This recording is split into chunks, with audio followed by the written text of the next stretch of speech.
back in this bitch. You know what it is. Now we're gonna get into this particle real heavy. I've updated it. I'm putting some more stuff into it. Right now there's gonna be 40 files.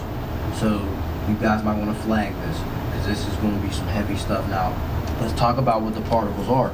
The particles, okay, I discussed on random grain. Random grain is like spray paint. It's like granular sound particles. Now, essentially, when you turn down the 128 foot, essentially you're zooming in on it, but this is still too small to actually determine the actual shape, as well as these. I mean, you can tell it's bacteria and mosaic bricks and tiles, but when you're playing with these particles here, okay, we're zooming in on the individualized phonon, because that's what a sound particle is. A light particle is a photon, a sound particle is a phonon. So in this case, look at these are tiny sine waves. Sine wave particles, sinusoidal, so that's sine 3. Okay, that's just a sine base, but it's split apart. It's crescent, chevron. That's triangle split apart. Here's miniature triangles. These are phonons. Okay, here's trapezoid, shrapnel. So it's split apart trapezoid. Okay, saw and then squared. So the guillotines and the bricks, right? Sliding down the razor's edge on a slippy slope. Now, okay, let's turn bandpass radio off, make sure everything's off. Everything's set up to poor man's drop, I already told you that these numbers are arbitrary to you. The starting ones I would say is 59 to 71.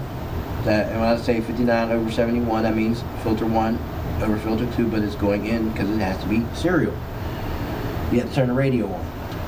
Now, when you're playing with this, it's going to sound boring. Look, it's going to sound like a sine wave, I know.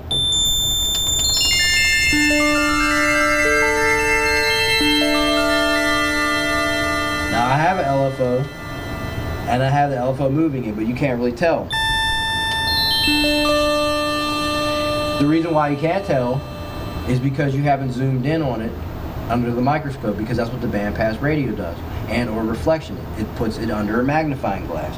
That way you can get into the individual particles or grains, if you will, because this I would want to consider this the 4th grain engine. This one will be the freebie one.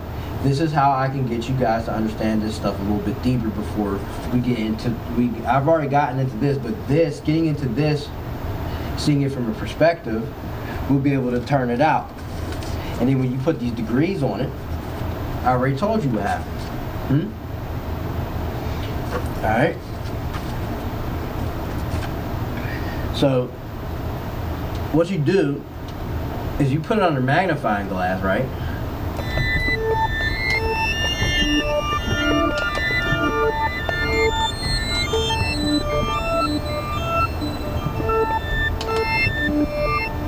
Right, let's actually change that LFO to sine. Let's move it up. 7, right?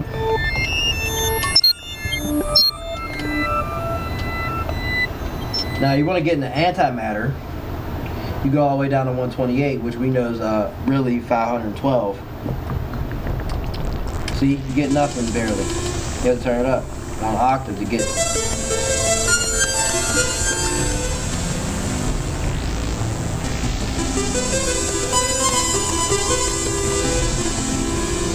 Antimatter. Okay? Now there's tricks to this. And I even have dirty tricks.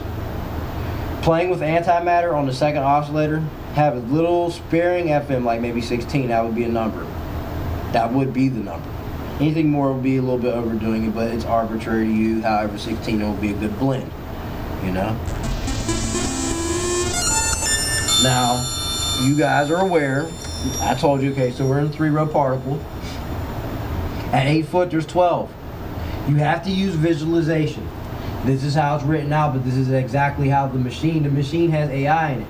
So it's gonna count how many you have.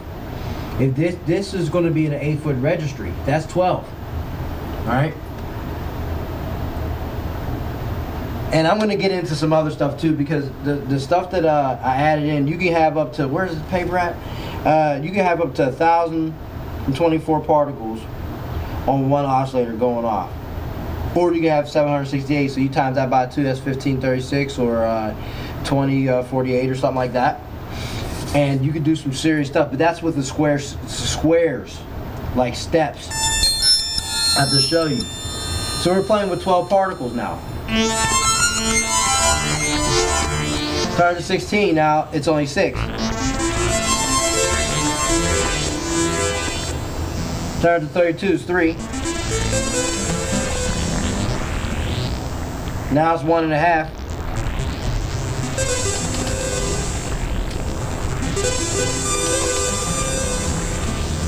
Antimatter.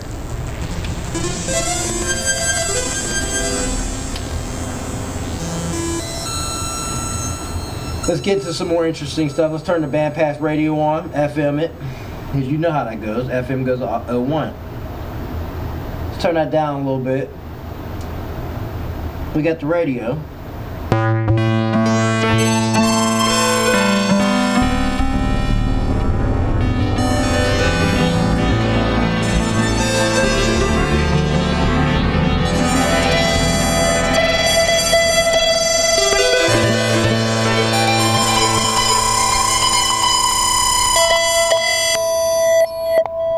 So right now we have 192 particles. Let's play it.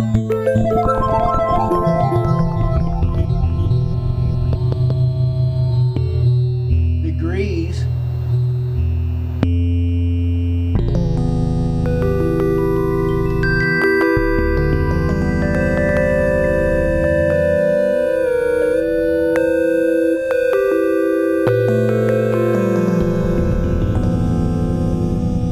Early on the electric piano tip.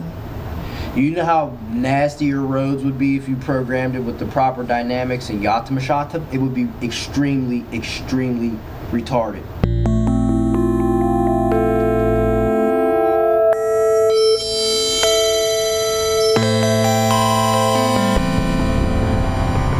Now we have 48 particles. Let's send 48 particles into some antimatter. Now we're only screwing around with the crescent.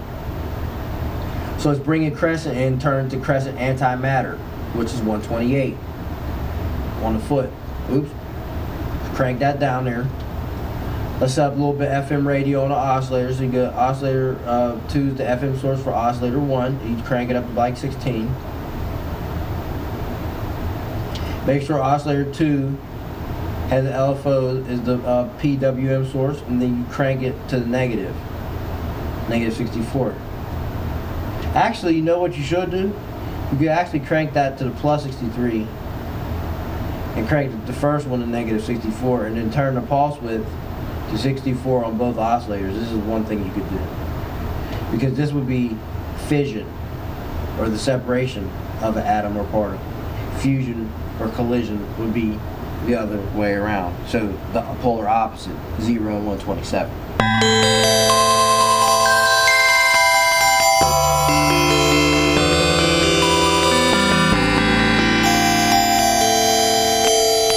Hear how it sounds now? Add that extra stuff in there.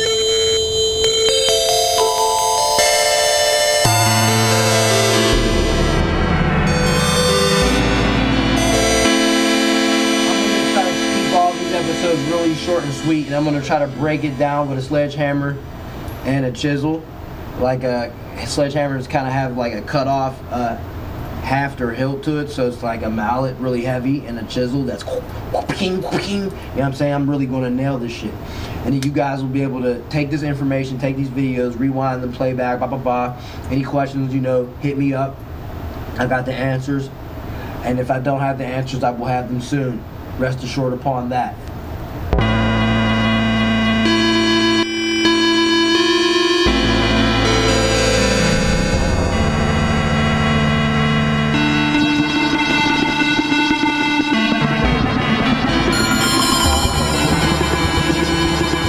So you're moving through the particles. Now what you could do, if you want to have that jitter, like on the how they got the delirium tremens, like the alcoholic shakes, you know, like on a quantum. You have to take LFO2, turn speed to 0. Start phase to 0, turn speed to probably like 50 or something like that in this case.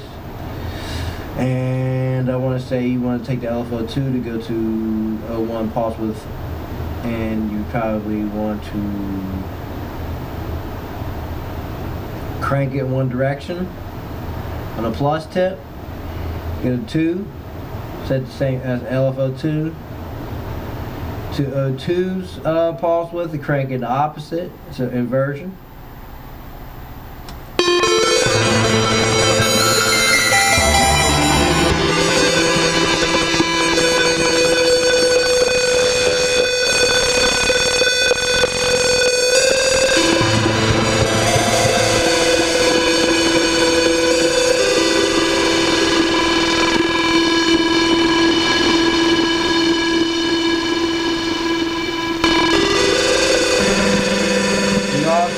That LFO to have a key tracking on it because you wanted to track that.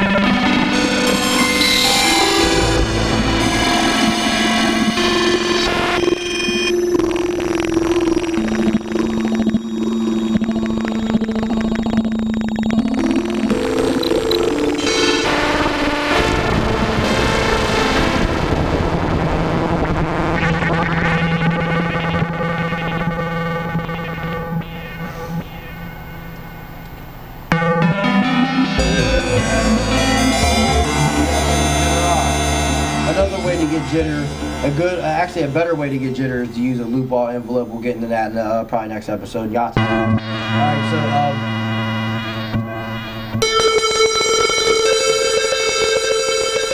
let's get into, well, you know what? I wouldn't want to say this would wrap this episode up for right now. Let me refresh it, set up some stuff. I'll intro with some crazy things I have on, I believe, 51 or 50. We'll play. I won't say anything except for, yo, I'm hitting this bitch, you know what I'm saying? But right now I'm going to be out this biatch. So I got to go get me something to drink so I can get butted up and stuff like that. I'll be right back.